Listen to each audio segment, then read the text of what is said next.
જામનગરના કાલાવડના નવા ગામમાં અયોધ્યાથી શ્રી રામ મંદિર પ્રાણ પ્રતિષ્ઠા મહોત્સવના આમંત્રણ સમા પૂજિત અક્ષત કળશનું દરેક મંદિરોમાં પધરામણી કરવામાં આવી રહી છે।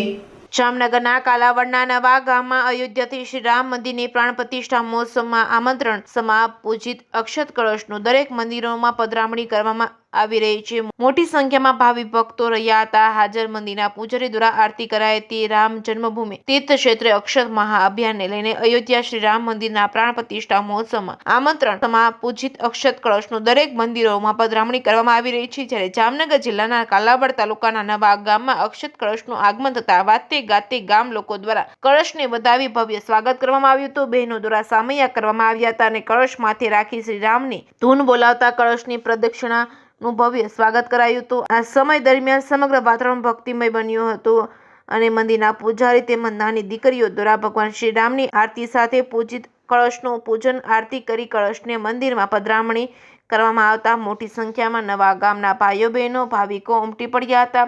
પૂજિત અક્ષત કળશનો દર્શનનો લાભો લઈ ધન્યતા અનુભવી તે અવસરે વિશ્વ હિન્દુ પરિષદ બજરંગ દળના તેમજ શ્રી રામ જન્મભૂમિ તીર્થ ક્ષેત્ર અક્ષત મહાઅભિયાન વિશે તેમજ અન્ય કાર્યક્રમો વિશે ઉપસ્થિત લોકોને માહિતી પૂરી પાડી હતી। Reporting by Harshal Khanderia, Jamnagar.